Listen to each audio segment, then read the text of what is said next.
नमस्कार दोस्तों, मेरा नाम डॉक्टर विजय कुमार है और हमारा लास्ट का जो वीडियो एक्ने का था उसको हम यहाँ पे कंटिन्यू कर रहे हैं क्योंकि पिंपल कॉमन प्रॉब्लम है। हम पिंपल की प्रॉब्लम में उसमें जो आज के ये वीडियो ये मेनली मैं आपको पिंपल का ट्रीटमेंट बताऊंगा, जिसमें मैं आपको दोनों बताऊंगा कि आप खुद से मेडिकल स्टोर से जो ट्रीटमेंट्स अवेलेबल होते हैं, क्रीम्स, वो किस तरह से यूज़ करते हैं और उसका बेनिफिट आप कैसे ले सकते हैं, उसको कब तक लगाना होता है, क्या उसकी एडवर्स इफेक्ट डिसएडवांटेज होती है, और उसके बाद डॉक्टर्स के प्रिस्क्राइब मेडिसिन को कैसे फॉलो करते हैं और कौन कौन सी मेडिसिन हम एक्ने में देते हैं उसके बारे में आपको बताऊंगा।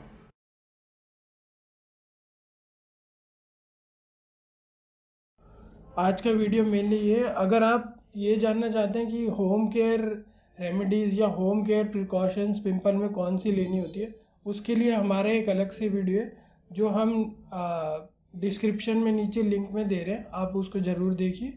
और ये जो लास्ट की वीडियो में मैंने बताया था कि पिंपल के कॉजेज़ क्या होते हैं, तो उसमें 3 चीज़ें मेनली बताई थी मैंने आपको। फॉलिकुलर हाइपर प्रोलिफरेशन,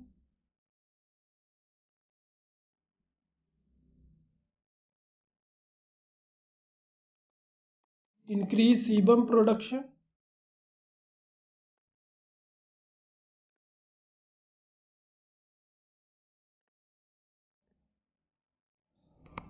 और बैक्टीरिया प्रोपाइनोबैक्टीरियम एक्ने।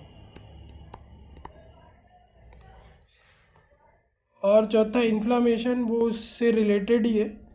तो अब ये जो इसमें मेडिकेशंस आती हैं वो मेनली 2 तरह की मेडिकेशंस होती है, या तो लगाने वाली जिनको टॉपिकल मेडिकेशंस बोलते हैं, या खाने वाली oral medications.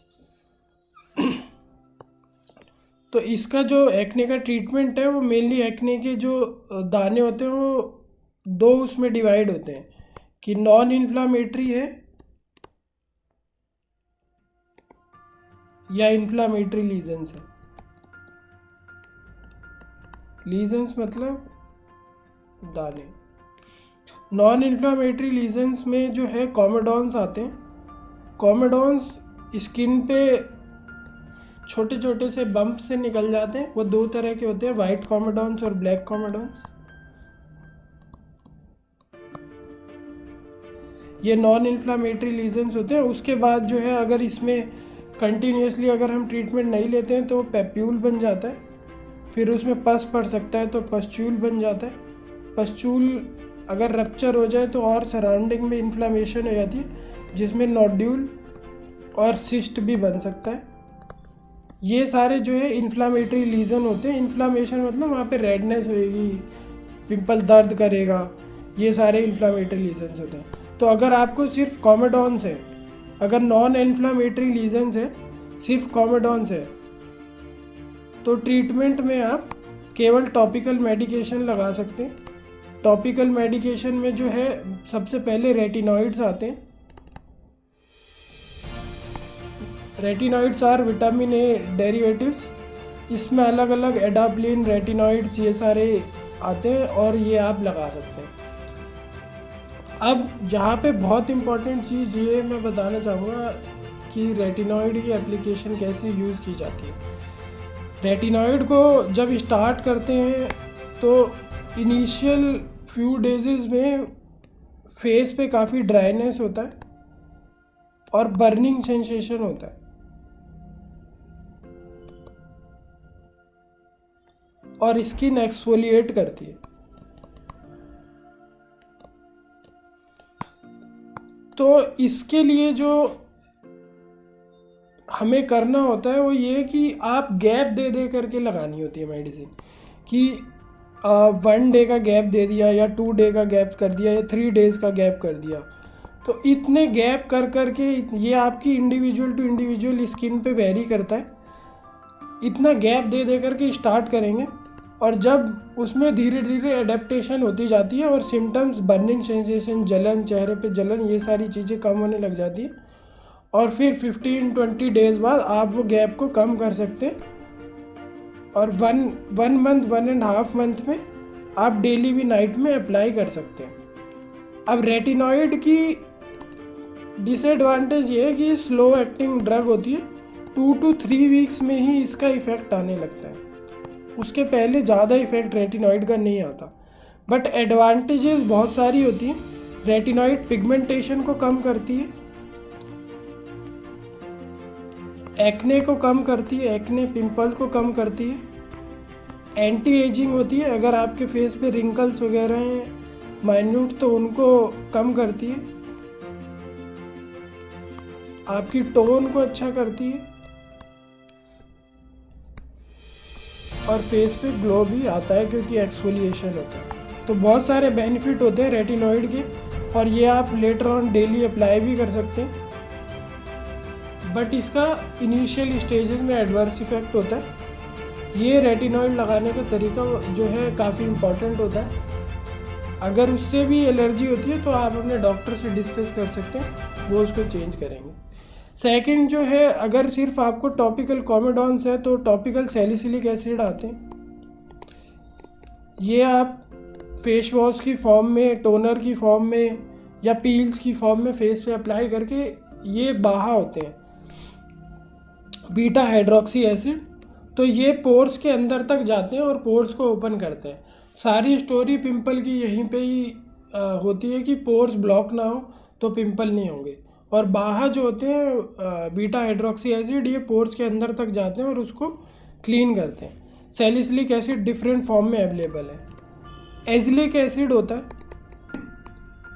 Azelaic acid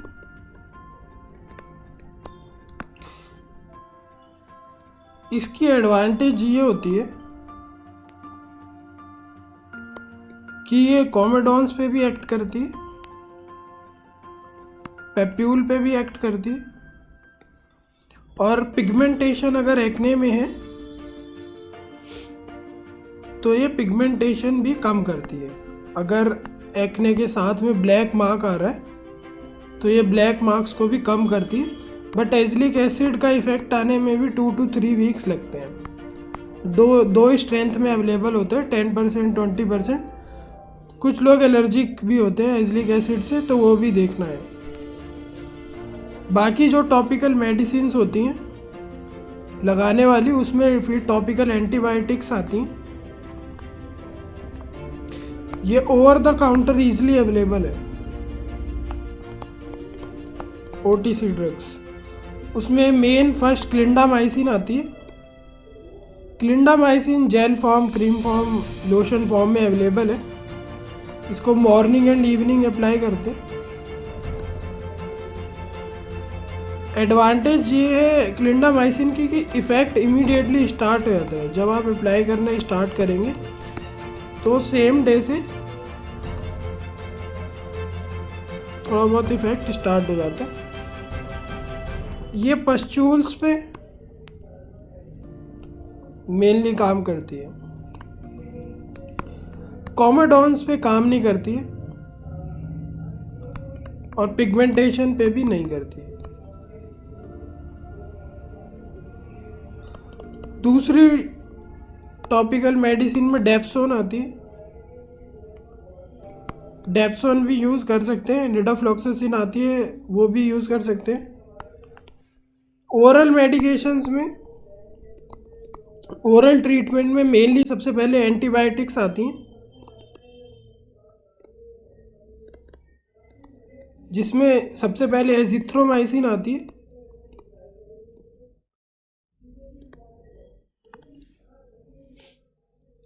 azithromycin 500 mg usually adult में देते हैं 3 टाइम्स पर वीक। तो ये मेडिकेशन में भी जल्दी इफेक्ट स्टार्ट हो जाता है और 2 मंथ्स तक। कोई भी एक्ने की मेडिसिन जब हम चलाते हैं तो एटलीस्ट 2 मंथ हम लोग वेट करते हैं। अगर उसका इफेक्ट नहीं आता तभी चेंज करते हैं। बट किसी भी मेडिसिन को 2 मंथ का समय दिया जाता है एक्ने में ट्रीटमेंट चेंज करने से पहले। दूसरी जो है वो डॉक्सीसाइक्लिन आती है। टेट्रासाइक्लिन ग्रुप में सारी मेडिसिन यूज एक्ने में होती है, जिसमें मेनली डॉक्सीसाइक्लिन होती है।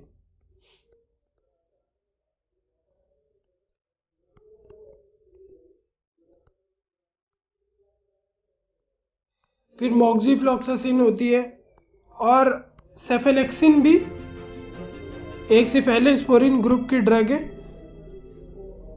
ये मेडिसिन भी एक्ने में यूज करते हैं। एक फिर जो ओरल मेडिकेशन जिसमें जो मेन है वो है आइसोट्रेटिनोइन। आइसोट्रेटिनोइन बहुत ही अच्छी दवा है एक्ने के लिए।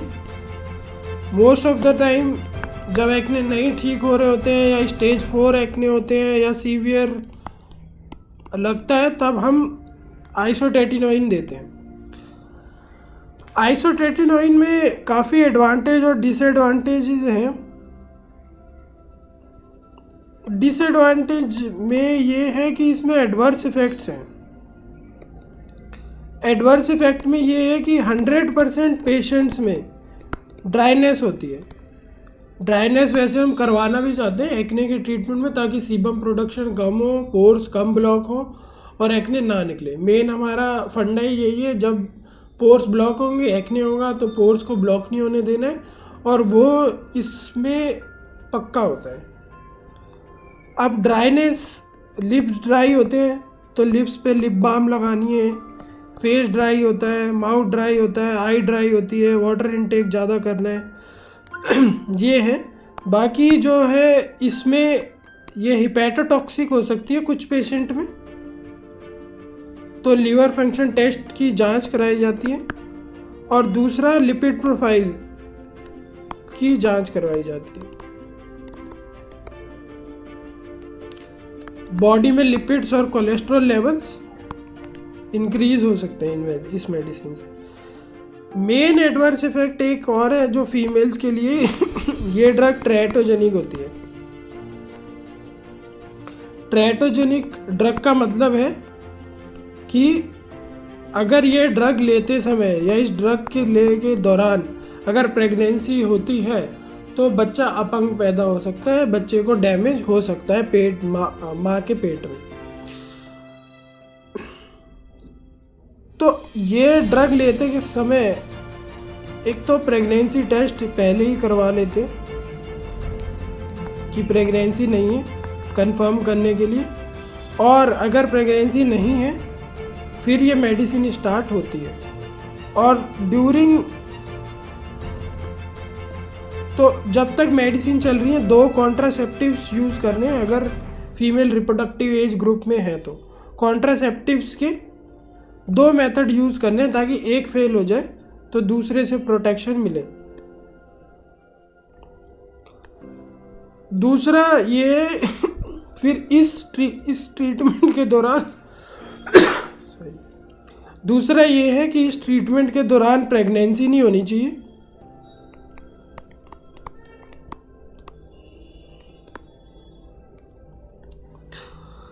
और 3 मंथ 2 मंथ है वैसे, लेकिन हम प्रिकॉशनरी 3 मंथ लेके चलते हैं। दवा बंद होने के 3 महीने बाद तक प्रेगनेंसी नहीं होनी चाहिए। ये तो है आइसोट्रेटिनोइन, ये बहुत इंपॉर्टेंट ड्रग है। और इसमें जो है एक क्यूमुलेटिव डोज, अगर ये माना जाता है कि एक क्यूमुलेटिव डोज दें तो उसके बाद एक्ने नहीं निकलते इवन आफ्टर द ट्रीटमेंट। पूरा ट्रीटमेंट स्टॉप होने के बाद भी एक मेंटेनेंस थेरेपी की क्रीम लगाते रहें और वो क्यूमुलेटिव डोज का जो फंडा है वो थोड़ी डोज जो है 120 to 50 mg पर kg टोटल डोज इतनी देनी होती है। और ये लगभग 20 हफ्ते लग जाते हैं इतनी ड्रग्स, इतनी क्यूमुलेटिव डोज पहुँचाने में। ये तो है ओरल ट्रीटमेंट में एक्ने के लिए। तो these are the main treatment for the acne. अगर आपको अब कोई ट्रीटमेंट से रिलेटेड क्वेरी है तो आप नीचे कमेंट में लिख सकते हैं। बाकी घरेलू इलाज एक्ने के लिए कौन से, प्रिवेंशन एक्ने के लिए कैसे करनी है, उसके लिए हमारी एक अलग वीडियोज़ है जिसका लिंक हम नीचे डिस्क्रिप्शन में देंगे। अगर इसके अलावा कोई और भी आपका डाउट होता है, और एक्ने स्कार के ट्रीटमेंट के लिए हम अलग से एक वीडियो बताएंगे। उसमें हम बताएंगे कि एक्ने स्कार, अगर एक्ने हो चुका है, एक्ने की कॉम्प्लिकेशन होती है कि स्कार पड़ जाते हैं फेस पे, या पोस्ट इन्फ्लेमेटरी पिगमेंटेशन आ जाती है पिंपल के बाद में, उनका इलाज किस तरह से होता है, तो उसकी वीडियो हम एक अलग से बनाएंगे। अगर आपके पर्सनल कुछ डाउट है तो आप हमें नीचे कमेंट में लिख सकते हैं या आप हमें कॉल कर सकते हैं हमारे नंबर पे 8287640479 पर। आज का ये वीडियो इतना ही। Thank you.